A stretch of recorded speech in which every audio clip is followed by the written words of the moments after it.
Hey everyone, it's Lisa with Are You My Cousin? It's Thursday afternoon, so it's time to talk genealogy again. And I have a very special guest with me today. I have Jenny from Global Game Plan today. Hey Jenny, how are you doing? I'm doing great, Lisa. Thanks for having me.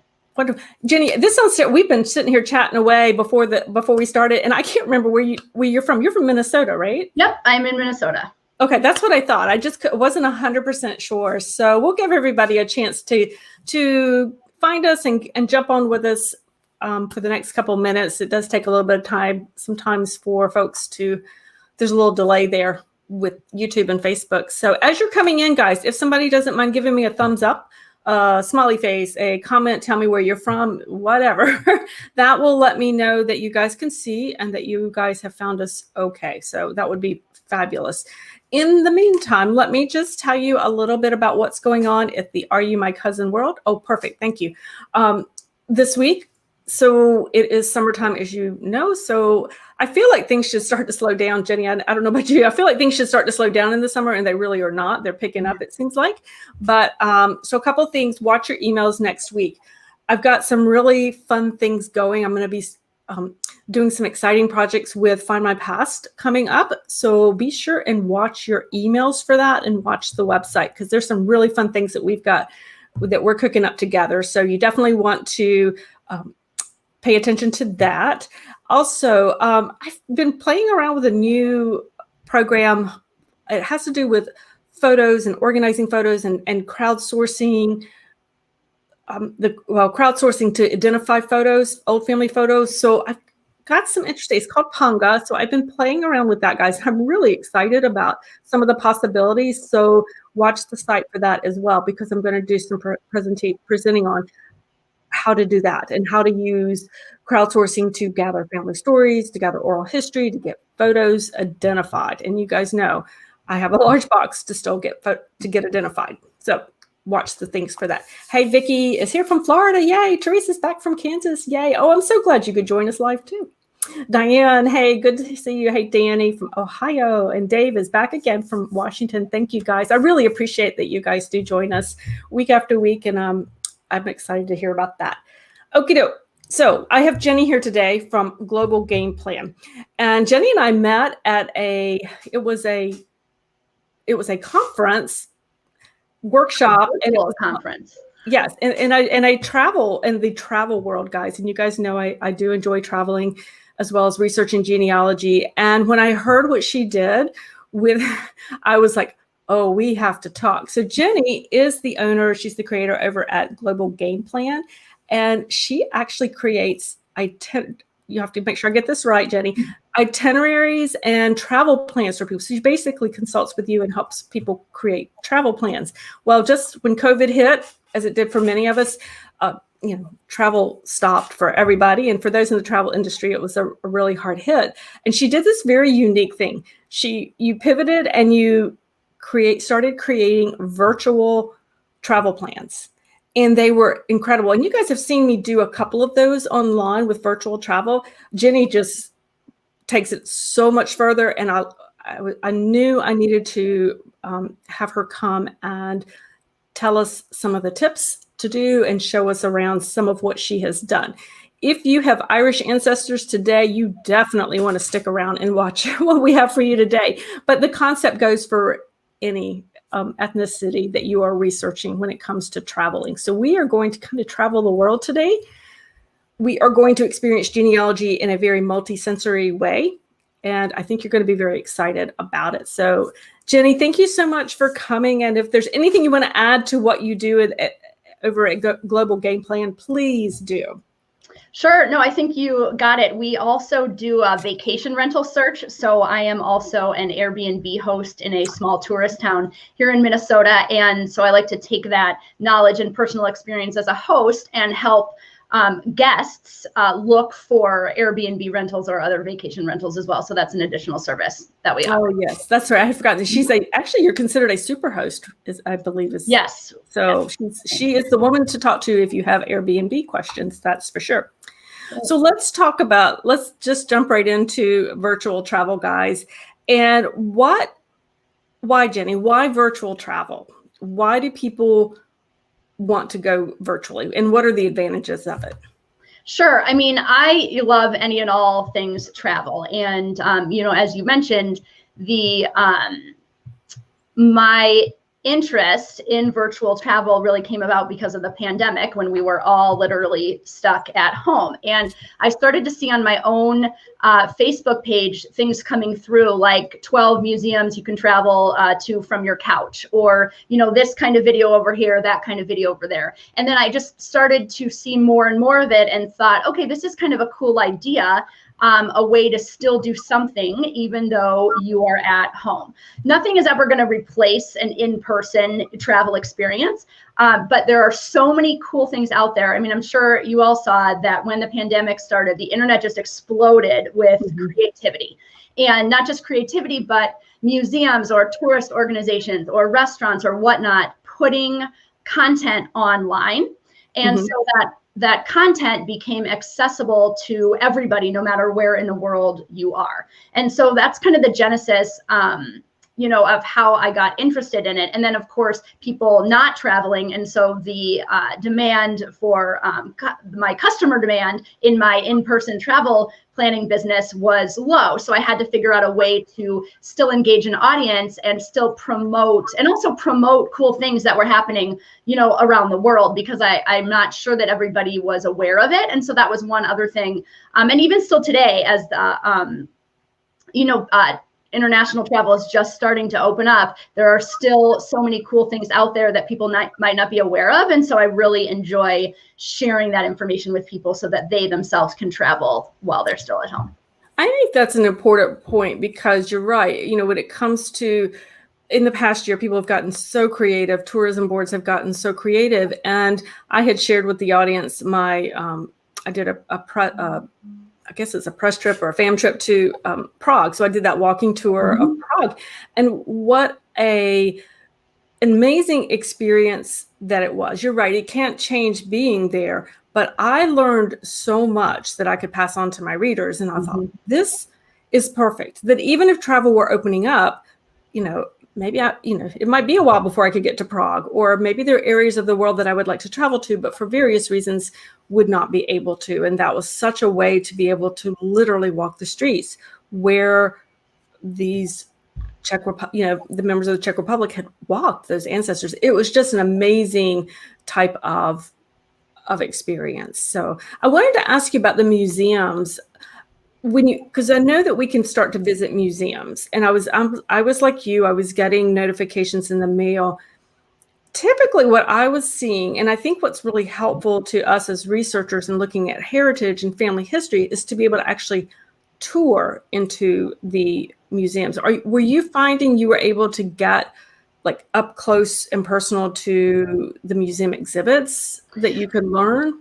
Yeah, that's a really great question. And I have to say that, while I did mention museums, a lot of what I've seen, and of course I haven't been to virtually every museum in the world, a lot of the museum tours are like 360-degree tours, and they have some of that technology that maybe pre-pandemic was available for like apartment tours or like event space tours that you were still able to access online. And so it has those little circles that you move the mouse, and then you can go into this room, and then you turn left and you can see, this room, and you can see some of the exhibits. So I have to admit, that's not my personal favorite thing to do, because I find it to be a lot of work for the viewer, to do. But there are still a lot of cool, things available in museums that aren't necessarily tour-based. I think, when you go to a website up at the top and they have the different tabs, I think a lot of them have expanded their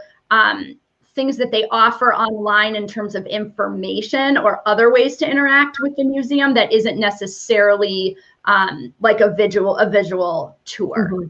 There is, if now is an okay time to do it, the tour that I showed you before, there are some museums that have taken video tour. So you're not necessarily directing the way that you engage with the museum, but they are sharing their content via a video. And one of these might be of interest to your folks who have some Irish heritage, it's a tour of a home that from the late 1700s, early 1800s in Ireland. And I can just show a quick video clip here. Yeah, that'll be great. Because one of the things that we talked about, and we were just talking about that, I guess last week in our one of the lives, is just that how important it is to understand what their life was like, and that in order to find them in the U.S. and America and to follow perhaps where they went, we need to understand what they were like before they came over to America. Okay, I've got it up on the screen. Okay.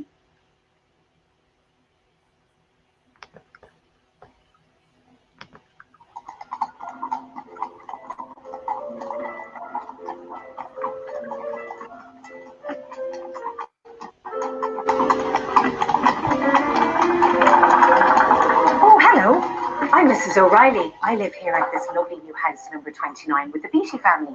I believe you want a grand tour, and it's perfect timing as the family and the servants aren't here at the moment. So we're actually here in the scullery. This is our water pump. We get water delivered every day to a tank outside. This is our dolly. I believe we have something called a washing machine these days. I can't actually even imagine it's such a thing.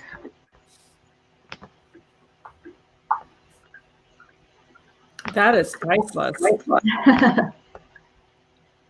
So that's a kind of an interesting one. I also wanted to mention, I know in one of your previous YouTube lives, you had talked about the Tenement Museum in New York, Yes.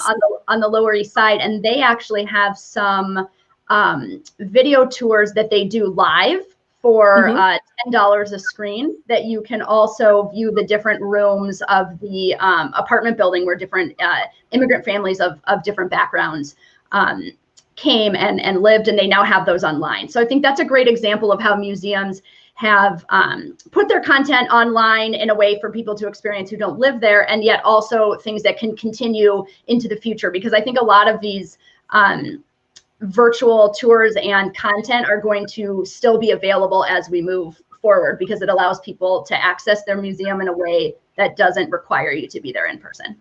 Well, I think you're absolutely right. That is one of the beauties of it, is that just because the world is opening up and we are starting to be able to travel more, the technology is still there, and those are not going to go away. And I think it is a really wonderful thing, because it does allow us to travel through those and see that. So, hey, which museum was that little video clip from? Which museum did that? Yes, it is called Number 29, spelled out. And I think if you Googled Number 29 Ireland, you would be able to find it. Okay. Also, it is included in my virtual tour of Ireland blog post. Oh, perfect. Yes. Guys, I'm going to drop a link to her. She has a wonderful blog post on a virtual tour of Ireland. And I knew right away that I really had to do this because, oops, I got the wrong one. Sorry. When we were, when I was looking at her blog, and I first met Jenny, I was like, oh my, this is the one that I need to highlight, that she had done for her virtual tours when it was Ireland. And of course, you guys know that I am, up to my eyeballs in research of my one Irish ancestor. I'm getting closer, I think. So I'm going to drop that in there for you. But I really was amazed at all of the things that you had on there with the museums. But it wasn't just the museums either. It was the sights and the sounds, which I thought were really amazing to consider when it comes to a virtual tour. I thought you did a lovely job with that. Thank you. Oh, and Kathy said it's in Dublin, so that's good to know. And there is two, speaking of museums, in the blog post, there's a virtual tour of Trinity College in Dublin as well. That's pretty nice. I think they did that for a school group. Oh yeah, that would be nice. I need to check that out. All right. So what's next? What else can we include? Like if somebody wants to do a virtual tour, if you're thinking, people are kind of thinking, well, okay, I can go to a museum, but what else can we do to kind of get the feel for that country, the feel of what it would be like to actually be there? Yeah, that's a great question. I think live webcams, video tours, as we've mentioned, and museum tours, international food and drink of a particular country, and travel-themed music, books, TV shows, and movies as well are things that you can find that may portray a different perspective, each one of those, into the life of current residents, or the cult or history or the culture of the country that has your heritage as well. Oh, wow. Yeah. I'm really intrigued with you said food and drink, which would be very interesting to, are there, I guess it could go one of both ways. You could order specialty foods in from places, or you could actually find things online and make the particular foods. Yeah, exactly. And there's even a couple of things, like if you are not able to leave your home, or maybe you want to send somebody a gift, there's also like alcohol delivery, like that has, Irish whiskey or other things that you can send, to someone or to yourself. There's also a restaurant, or it's a restaurant like food shipping service called Goldbelly.com, and actually it's really cool. They have restaurants all over the United States that can ship their food anywhere in the United States. So if you have a particular restaurant that you visited when you were in New York, or California or Chicago or whatnot, and you want to have that same meal again, sometimes it can be delivered to you as well. It's not the cheapest thing out there. The shipping does cost a lot, but it allows you to get some individual specialty items. And I noticed in St. Patrick's Day last year, they have a special St. Patrick's Day like section, and they have like cakes that are colored in green. They have St. Patrick's Day cookies from a famous place, all sorts of different things, as well. So yes, I think a night in or a night out, experiencing the food from, your cultural heritage is also a great place to start. And then you can continue on with these other virtual experiences on the computer or on the TV as well. Yeah. Wow. I have that gold, but I wrote that down. If you saw me write that down, I was like, okay, I need to remember that, because yes, those tend to be a little pricey, but for a special occasion, that can be a really unique gift, or just something to celebrate with. That's a great, thank you for that tip. Yeah. Oh, sorry. I had a couple more ideas. Oh, yeah, go ahead. I'm over here writing them down.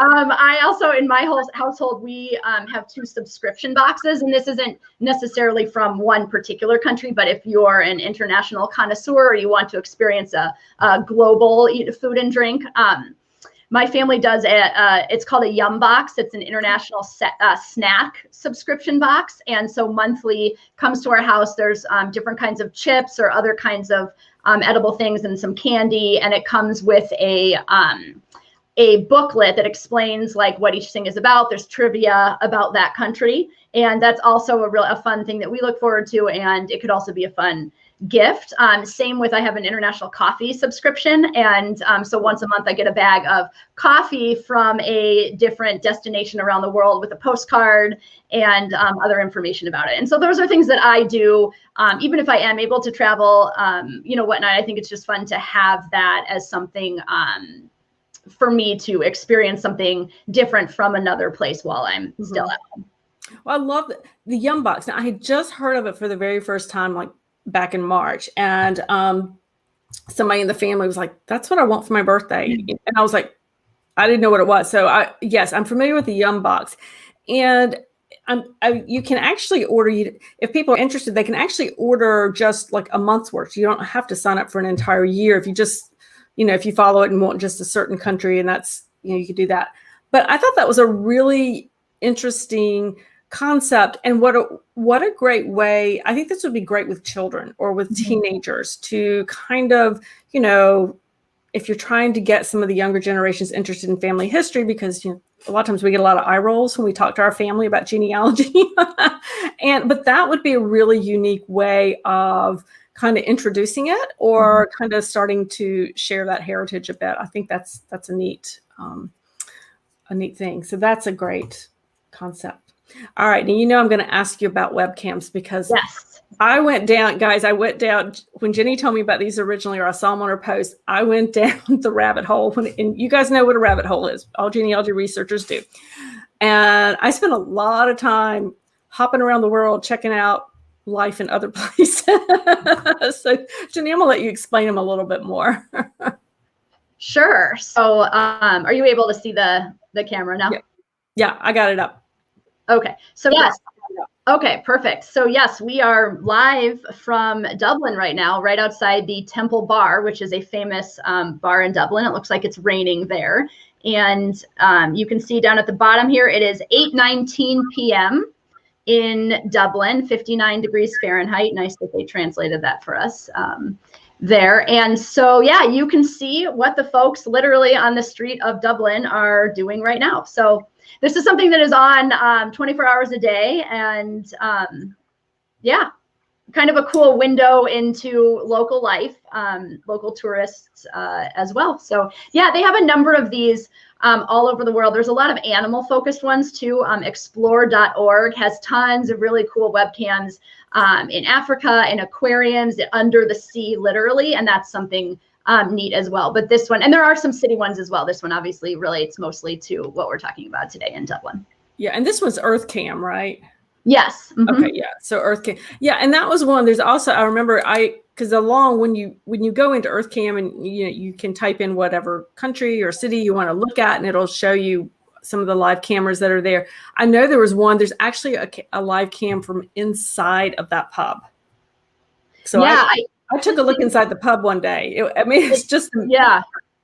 I think it's down here. It doesn't look very happening right now. But yeah, it's probably not. Yeah, that's the inside that bar. So if you wanted to, maybe let's see, what time is it? It's 8:30. So not much happening there, obviously, today. But if you went in, if you wanted to experience what a bar, an Irish pub or something felt like, you could do that. I thought it was kind of interesting. But you see people like just going about their daily business. It was really interesting. I don't know why it caught my attention, but it did. Kathy said Toledo did a drive-in to pick up frozen variety of Polish food, mainly pierogies, during the main part of the pandemic. And the restaurants came from the whole area to sell. That's a great idea. Yeah, definitely. The restaurants to be able to continue to generate their income, as well as to share the Polish food, the Polish foods that are there. I've had pierogies. I've never had them, probably the true real live Polish variety. So one day when I get to Ohio, that's what I'm going to do. I'm going to try one. So, where's your favorite place to go, Jenny? When you visit or when you travel, what do you like to do? Where do you like to go the most? I have started to really enjoy the walking tours because I think, as you pointed out in your Prague walking tour post, I think it really gives you an on the ground literal experience, and also food tours. I think those are great because they've already mapped out local restaurants, and then the best are the food walking tours, because it's both. And then if you do it over a meal time, it counts as your meal, so less work trying to figure out where you're going to eat as well. That's right. You can justify the calories when you're walking and eating. Yeah. It is a good way if you get an opportunity, guys, to do a food tour. That is a great way to learn the local culture, culinary foods. My husband and I did one in New York, and we did it through, hang on, guys, let me think of the name of it. Free Tours by Foot. Mm-hmm. And so they're free, and we all chipped in for the food. And then the way you pay your guide is you just tip at the end. You tip well at the end. But that was a really unique one. We thoroughly enjoyed it because we learned about the history of multiple cultures when it came to the foods. And we went to some very old establishments. We went to some of the newer establishments, the more trendy things as well. And it was just a really unique way to see. And you get into the Italian deli and try their foods. You go into the French bakery. It was just a really unique way to get a feel for something that I would never think to go in and ask for. I wouldn't know what to ask for. I wouldn't know the foods. I wouldn't know, where to go, for one thing. So that's a really unique thing to do. I'm really enjoying the walking tours, but also just like you said, the virtual walking tours, because not only am I seeing things I wouldn't see, I can talk to the tour guide.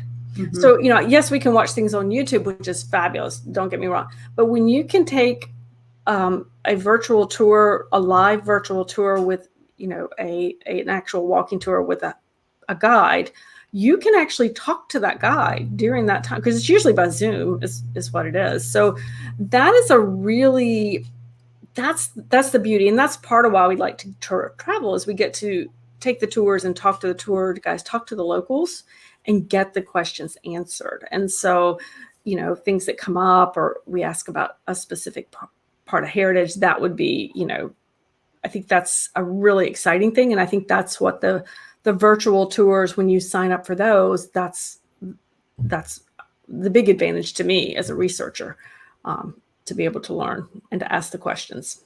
Absolutely. I totally agree. And actually, I had on my list of things, if it's okay to share now, I wanted to point out a fabulous resource to all of the listeners here, and that is Airbnb online experiences. And so I'm not sure if any of the listeners are familiar with this, but it is just awesome. And I'm going to show a link up in a minute. But, you know, unfortunately, there are a lot of out of work tour guides all over the world because of the pandemic, because there are no tourists, because things aren't open, you know, all sorts of reasons. And so as the pandemic, you know, went on, some local tour guides and some enterprising individuals all over the world took their tours to the Airbnb platform. And Airbnb also does actually in-person tours when it's not COVID. And so an individual can do like a walking tour of their neighborhood, and they can host it on Airbnb. So that's also something to look for when you go to a new place. And generally they tend to be a little bit less expensive, I think, than than hiring like a private tour on a bigger company. So just a note for next time when, you know, on your next in-person trip. But so some of those tour guides moved their tours to online. And so it is a really cool opportunity to engage with an individual. And some of them are live walking tours where the guide walks around like with a selfie stick and their phone, and are walking around, and you walk with them in the town and you can interact with them. But some of them also are doing an audiovisual presentation like we are today from, you know, their apartment or their home as well. And they've become super creative with it. So I wanted to point out here that there are two of them from Ireland that I found that I wanted to share. And I have not personally taken these yet, but I have taken several others on the platform, and there are a lot of reviews from these. So I think it would be positive reviews. So I think it would be a really neat thing to try. So right here, and it's just really easy to find it. You can Google Airbnb online experiences and it'll come up with a whole list of them. And then this is one specifically about Ireland. And as you can see over here, there's over 1,800 people who have taken it, and it has almost a 5-star review. And so down here, totally reasonable price, $18 per person. And then there's different dates that you can see that they are available. And many of these are also available to book for private tours. So basically you just buy out the tour if you have like a work event, or you have some friends that you want to do it for, like your birthday party, and your friends still live out of town, whatnot. You can book a private tour, and it will be just you and the tour guide. So with a local, even though it's over a computer screen, it's an international, you know, relationship that you're building with somebody, and that you can do that. Yeah, that's a really good one. I popped the link into for the Airbnb online experiences. I put that in the chat, guys. Definitely, so you guys can find that there too. But I was looking. You can search by location. You can search by history and culture. You can search by all kinds of things. So yeah, cool.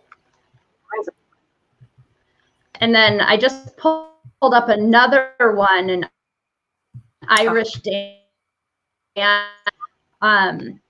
where you can get an Irish dance lesson as well, also from $18 a person. So that would be fun, from Galway, Ireland.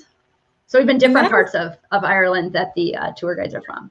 Yeah, that is so unique, and what a reasonable price. Wouldn't that be a fun thing to do with the kids?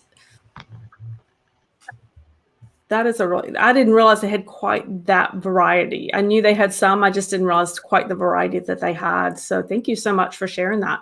So there is no reason as genealogy researchers, we will not be able to experience our cultural heritage from our living room couch, guys.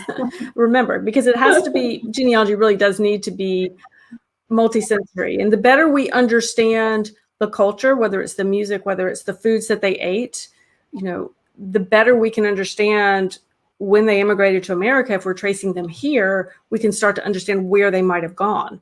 You know, cultures who were, you know, heavily, you know, dependent upon fish and seafood, you're probably not going to find them in the mountains of North Carolina. You're probably going to find them more on the coast.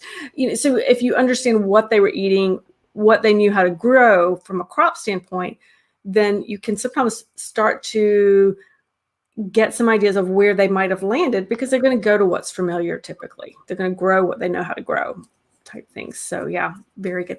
Jenny, thank you so much for coming. I really appreciate you coming. And I've got a link, guys. She has a freebie handout. Let me find it again, guys, on how to take a finding things to do for a virtual tour. So let me get you the sign up for that, guys. And then you can check out her other things on her website. She's got lots and lots of fun things on the website as well. So I know you guys would want to check it out. So Jenny, thank you so much for coming. I really appreciate you sharing all of this with us today, because I know I've definitely learned some things, and now I'm ready to travel again, both from my computer and out in the real world too. So thank you for having us. I would love to have you back. Absolutely. It was my pleasure. Thank you for having me. Wonderful.